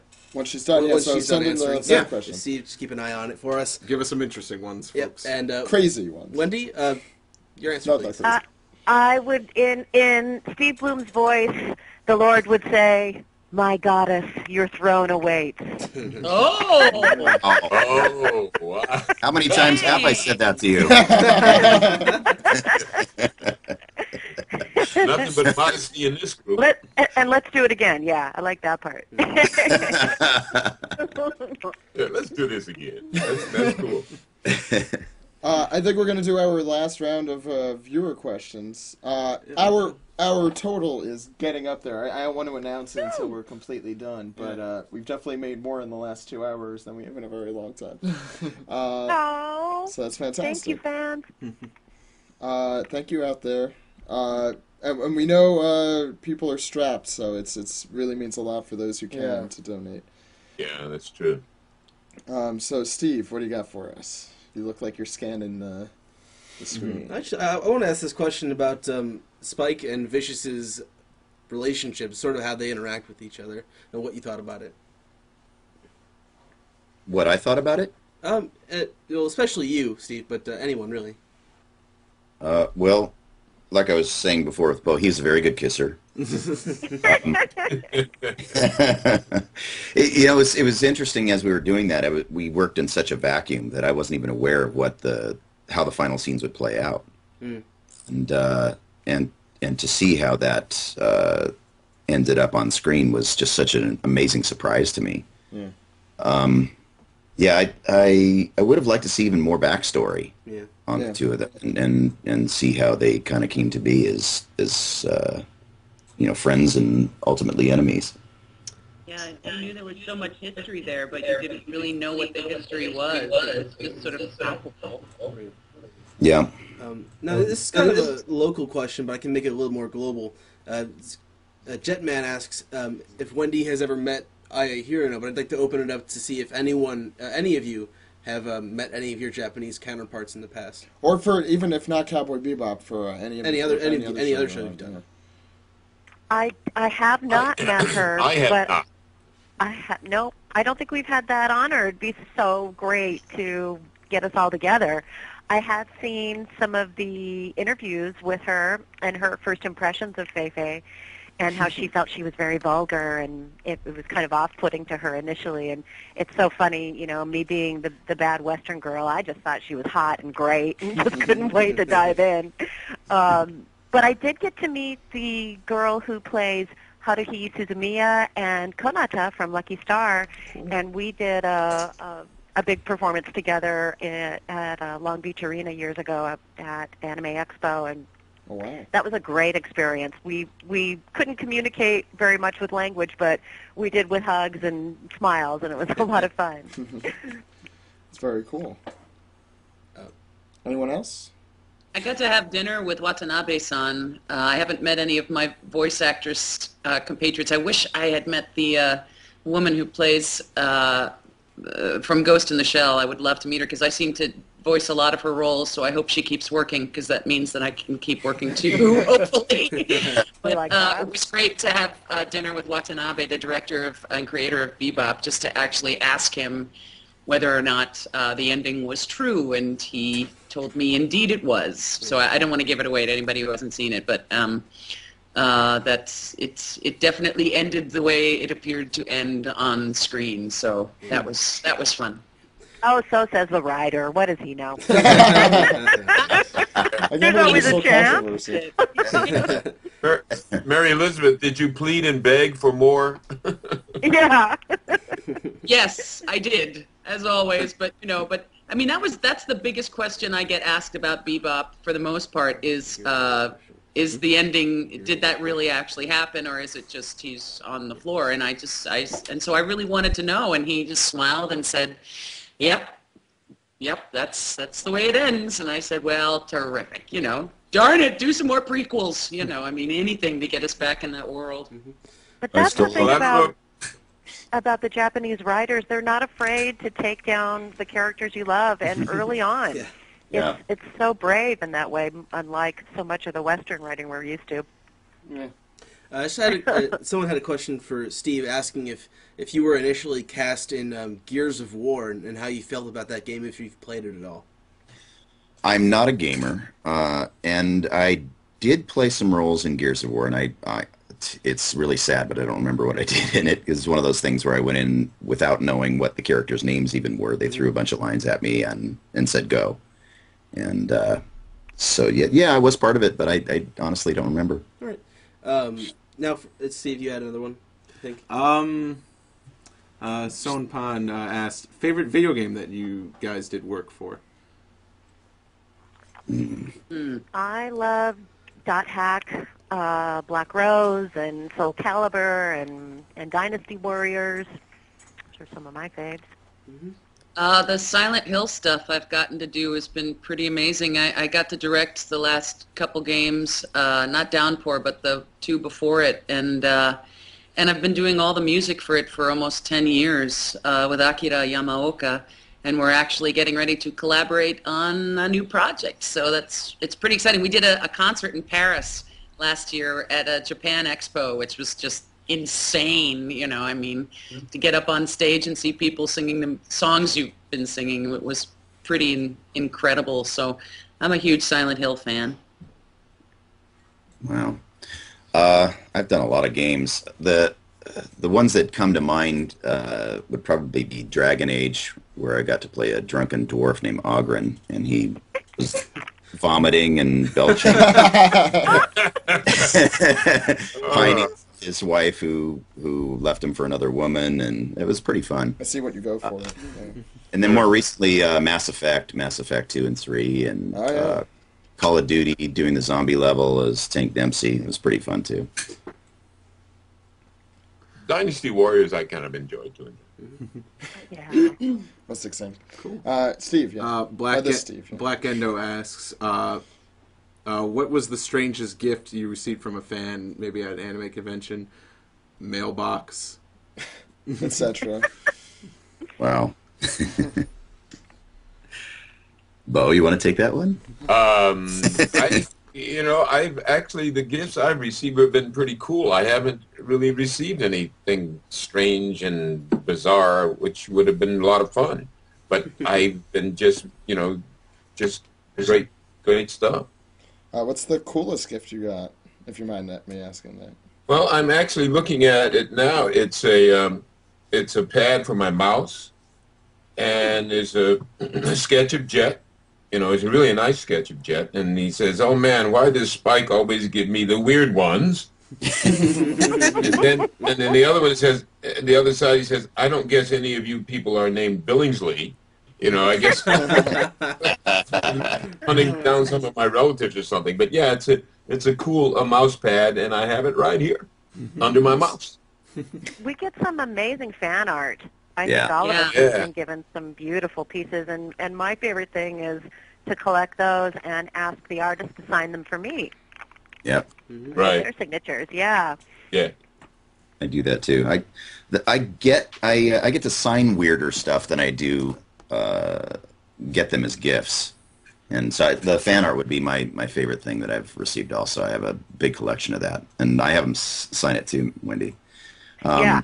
We don't get to keep the cell phones and stuff they let us sign. Yeah, not so much. I've signed, there are people at conventions now, I think it's a group of them that sort of connect with each other to see if they can come up with the weirdest thing to sign. And I think you're right. they actually, the last convention I did, they actually had a table, it was 2 conventions ago, they actually had a table lined up of these really odd items like tasers and bras and really crazy stuff. It was really bizarre. I signed someone's really, really hairy chest once, which was not easy to do. I did too. Was she a blonde? Oh my god. Sorry, where's he at again? It's been exactly 30 minutes. It's a very good marker. Yeah. I was going to say that it's not exactly on topic, but that's fine. I think it's cool that the fans like to get the ringtones.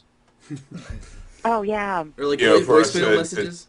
For our voice for me to do a ringtone on their phone with my voice. That's I think that's really cool. That is pretty awesome.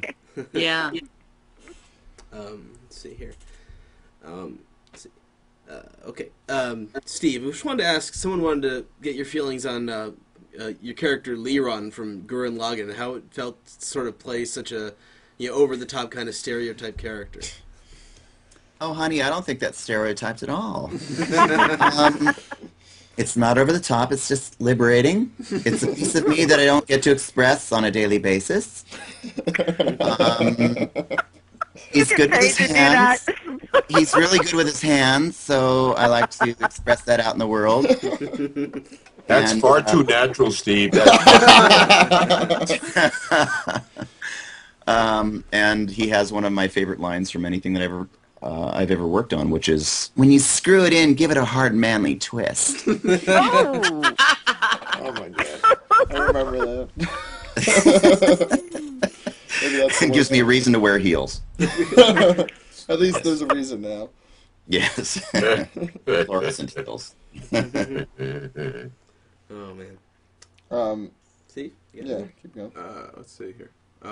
No, There's a lot. Everyone's just reacting to that. Everyone's just I'm sorry, did I make you uncomfortable, hon? I'm just kind of curious, for each of you, which of your characters has inspired the most fan art? Like, what of all your characters that you've played, who do you get the most that fans have drawn for you? Oh, well, that's easy for me. That's is Jet Black. There you go. Yeah, probably Spike. Yeah, I get a lot of Julia, but I think mostly I get is the Major from Ghost in the Shell. I can I get imagine. a lot of those. Oh. Of course, Fei-Fei is the most, but I sure have been getting a lot of Haruhis and Konatas, and I still get TKs, and, oh gosh, Yumi from Magic Knight Ray Earth, and I got a really cool Dorothy from Mar, my last convention, and Kiva from Megas XLR. Nice. Another show for Steve and I. Nice! I missed that show. I dig giant robots. Yeah.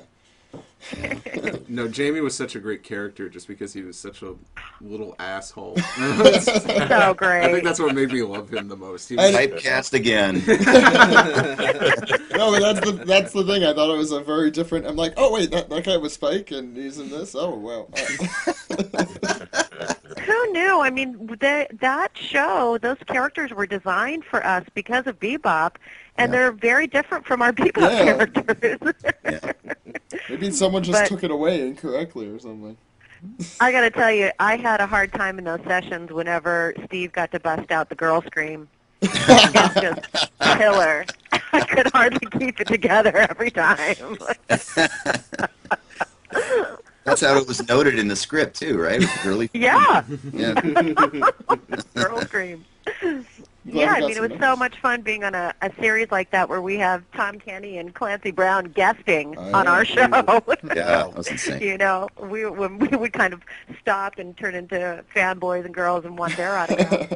Yeah. Is that available anywhere to buy? Megas? No.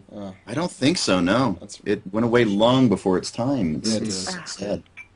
Yeah, and they said robot shows weren't happening at the time, and then a year later they had 3 new series with robots. And then there were all the Transformer movies. I think the problem is that show was out before the huge nostalgia wave came in. Yeah. Because now there was 3 Transformers movies and so many old properties. I think that was before the Venture Brothers too. That seems like that kind of Megas show. had so many references to shows from the 80s, 70s even, and the 90s. Yeah. It was. I think it's just it failed to grasp the attention of the audience it was going for. Yeah, we were just ahead of our time. Yeah. So wrong. Yes, bring Megas back. I agree, Jetman. Yes. Start that now online, guys. Petition. So that and Toonami and I mean seriously, let's just bring back what year was that? 2007? Yeah. What? When all that. I'd take it back to about 1999. Yeah. Sure, 99. That's when I was watching it. No, seriously, miss all those shows. Steve, I'm sure we got more. I'm seeing them flash quickly. Let's see. One that keeps popping up is for Mary. Just thoughts about the current Naruto arc, if you're caught up to that. The things with Naruto's mother, basically. I'm not caught up to the manga yet. I do know the Fourth Great Ninja War is going on, and I'm really excited to start getting into that.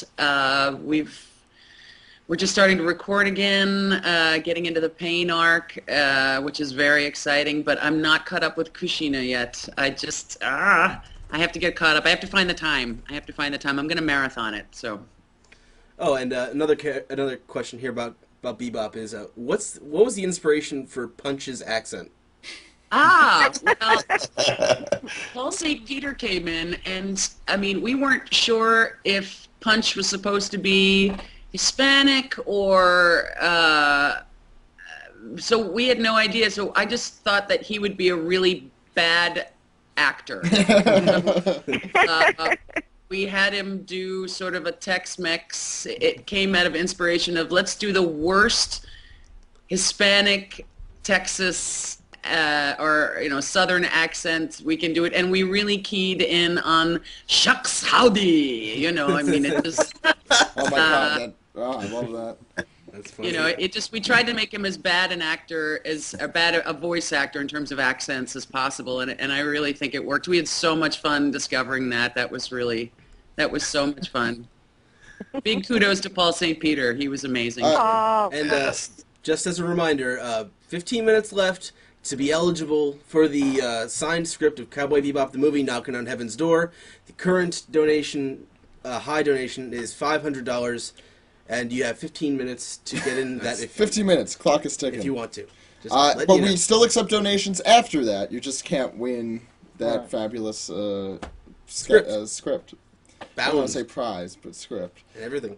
It's one of a kind. I think this is an interesting question. It's from Toonami Guy for Steve and Wendee. You guys make a great voice acting team in Bebop, Megas, Big O, Kenshin. But is Megas the only team up that was intentional? Well, designed for us, that's the only one that I know of because it was original animation. But, wow, we were on a roll there for a while, huh, Steve? Yeah, we were. A bunch of shows we were doing together. Yeah, I know. Let's do it again. We're not involved in that process at all, unfortunately. I wish we had more say of who we can work with, and there are certain shows that would lend themselves to particular pairings, but we don't really have any say in that matter. Well, maybe Wendee does. I don't. I think we're really fortunate that our voices are a good pairing together, and our chemistry is, dead on, and we ad-lib great together, but we don't always get to be in the same room together when we're recording our tracks. Yep. So Megas was unique in that way. However, I was really frustrated in Kiva's character arc because I was very concerned she tended to be one note, that she tended to be the voice of reason and the logical and pragmatic character, and that she didn't get enough color and really get to stretch out until they took her to the mall and bought her some clothes. It was a fun episode. But yeah. Yeah. Go on. Sorry. We don't get much say in it, but it always feels like home when Steve and I are playing opposite each other. Yeah, we're family. And there was that moment that years ago when anime was really happening on Cartoon Network. Steve played like every main character in every show. Why not? It was true. He did a damn good job in all those shows. Yeah. I had a lot of fun in Big O with the Roger character, which is so cool. Yeah. And I always felt like Angel would be my favorite character to cosplay if I could get the wig just right with those little whipped up donut hole hairstyle thing. There's you two again. And actually, speaking of, Ed and I were watching some Samurai Champloo last night on Blu-ray. Nice. And you guys are, I think you're all in it at some point. I know Beau does a small character at the beginning. I know Wendee does a character that tricks Steve in the middle. Is Mary, are you in it? Or am I? I don't think I was. I think we had just done... Excuse me, guys. I'm going to step away just for half a second. I'll be back. That's fine. Okay, Beau. Come back. Be careful. I think we had just finished or were getting ready to start Wolf's Rain, and I was deeply entrenched in that, so I don't think I got into that one. Okay. I just want to mention. All right, yeah, it's an awesome show. Fan because it was like Bebop with samurai. Well, yeah, because it was cool. Same director, yeah. Yeah, it's the same kind of vision in a different. And he fortunately, Watanabe has another series. Oh yeah, we should ask about later that. this year, next year, I forget. I think it comes out in a month or two. Really, I think it's sooner. Would you guys want? Have you guys heard about it? And would you guys want to be on it? I mean. Yeah. Yes. Yeah. You have to ask. Goes without saying. I think it's a lot different than the other two, though. Don't care. Don't care. Want to give a description, Ed? Well, it's called Apollo on the Slope. This is the translation from the Japanese, but it's a coming-of-age story taking place in the 1960s, and the story tells about two young men and their passion for jazz music. Oh, and Yoko Kanno does the Is music going to do too. this, the scores. That's the other big one. I'm curious about this. You guys better get that. I hope. Yeah. Oh. Well, this brings us to the point in the conversation regarding illegal downloads and how it's impacting our business and the accessibility of anime in general. And we're experiencing a big growing pain in our industry because not that many shows are being licensed for dubs anymore. And the big problem is the availability and how easily things can be shared and illegally downloaded. And just to let you all know that it not to scold anyone, but just to remind you that it is making a difference in what will be distributed in the U.S. and even in other countries. And I heard a very interesting discussion about this, and in Japan, apparently, it's an honor system, and then the citizens wouldn't consider an illegal download. They take pride in buying the titles and the packaging and all the good stuff that we like that comes with. So we're hoping that we can get around this technological problem at some point. It's probably just a growing pain for us that we'll figure out a way around, but at this time, not many people are doing anime. A lot of us are doing a lot of other things, and we really appreciate your support, and we know that the stuff is expensive, and you can't buy everything that you want to see. We understand that, but the more you do, the more you're supporting it, and we appreciate that. Yeah, we were talking about that a little bit earlier in the podcast. Yeah, So. early this morning. Early this morning. Years ago. Luckily, there's a bunch of places now where it's like Crunchyroll or yeah. Now we were talking about how things have been moving towards simulcasting and how how it's really I think started helping the anime industry in the same way the music industry moved in new directions in the 2000s. Ads and yeah, all that. I mean it's not a lot, but it helps. It's at least it's a legal alternative. Yeah. A legal potential. Outlet. Yeah. So now, as we're sort of wrapping this up, I just wanted to let you guys sort of give you a venue for to talk about the things that you're doing that are coming up, whether they be anime, live action, or on stage, or whatever it is that you want to talk about that you're doing. Just let the people know. I'm back, by the way. Well, there you go. Ah, there you are. Thanks for letting us know. Let's go, Beau. Just in time to plug myself. Right? Yes. Well, I'll be on Franklin and Bash as a show on TNT as the judge, and as I had mentioned earlier, I was fortunate to join the Star Trek family, and so whenever that, exciting. yeah, I was like a little boy. Joined. I'm so happy to join that family, and J.J. Abrams is a terrific director, and War of the Worlds Goliath, the steampunk thing, it should be coming out. I don't know when, but it should be coming out pretty soon. And I got some commercials coming. Just life goes on. I'm fortunate to be living the dream. Oh. By the way, I think we're 60-something away from reaching $2,000 in just this segment. So last 2 hours. Awesome. So if anyone wants to donate, what I can't add, but like 60-something bucks, or $64. Yep.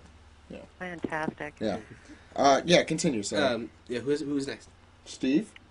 I'm still on Transformers Prime. We just started airing our season 2 on the Hub, and I'm playing Starscream on that show.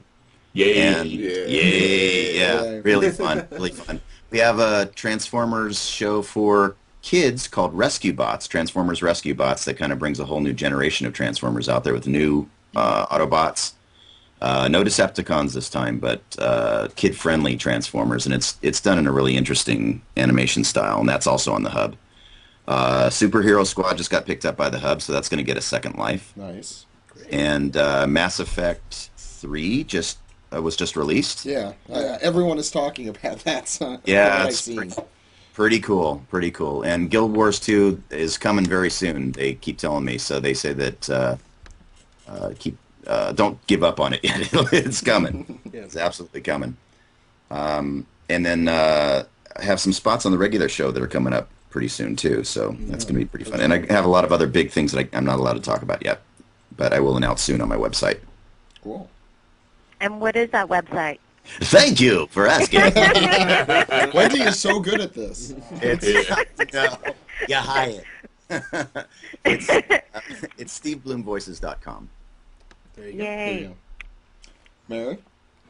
I'm still directing Stitch for Disney, and Naruto goes on. It's the longest show I've ever been involved with.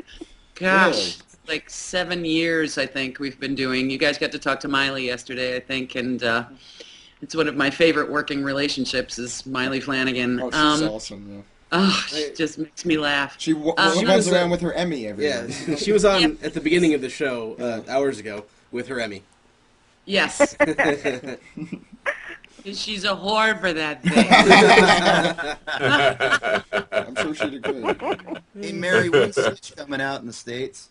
I don't know when Stitch is coming out. We're huge in Australia and New Zealand. Ben Diskin plays Stitch, who also plays Sai on Naruto, and he's he's a genius in this, an absolute genius. And Steve Blum plays Boo-Boo, and it's the cute little... Wow. Which is great fun, and then a lot of projects I can't talk about. Getting ready to do we're in the middle of doing a theatrical release animated feature right now, and plugging in celebrities into that, which is really fun. I just finished directing my first pachinko game for Tokyo, which is very exciting for the casinos there, which should be great fun. And then I'm collaborating with Akira Yamaoka on a huge music project. So that's very exciting. We should have 3 concerts coming up this summer. So it's pretty awesome. So, Are you singing? yeah. Great. Yeah. $39 away, by the way, to 2,000 for this segment. And Wendee, closing. you're the last one. Well, I haven't been doing as much anime for some time since we had a big dip in licensing and things have been, we've had so many setbacks. But I have some good news that this year I have been working on some anime, some OVAs, some revive shows. Of course, I can't say exactly what, but I will always post things when I'm allowed to speak about them on my Facebook page. And here's my plug, Wendee Lee-Artist, Facebook. And so I've been doing some stuff for Mattel. I'm working on Monster High, and I have a dream role where I get to play the Egyptian goddess Nefertiti. And she's oh so evil and wonderful. It's fun playing an antagonist. And I'm working on Polly Pockets. And I'm doing some really interesting international work with more countries and more clients. I'm directing a Chinese soap opera currently. I worked in a Russian feature film, and I'm working on a Korean children's series called Cloudbread. So it's going very international, and we really are becoming more of a global community with entertainment. So that's kind of cool. I have a big Tales of series game coming out. I think it's next week. I have been waiting, it feels like almost a year to talk about this one. It's a big one, so I'll be announcing that one too. I'll put it on Facebook. Oh, man. Thank you guys so much for coming on. This was incredible. Blast. And I did not fangasm like last time when I talked to you, Steve, so that makes me feel a little bit better. I have to just say to June 74, April 29th is not my birthday. That's a lie. Nice. Oh, yeah, nice. IMDb decided to make me like 8 years older than I am, so I have to stop that gossip. Yeah.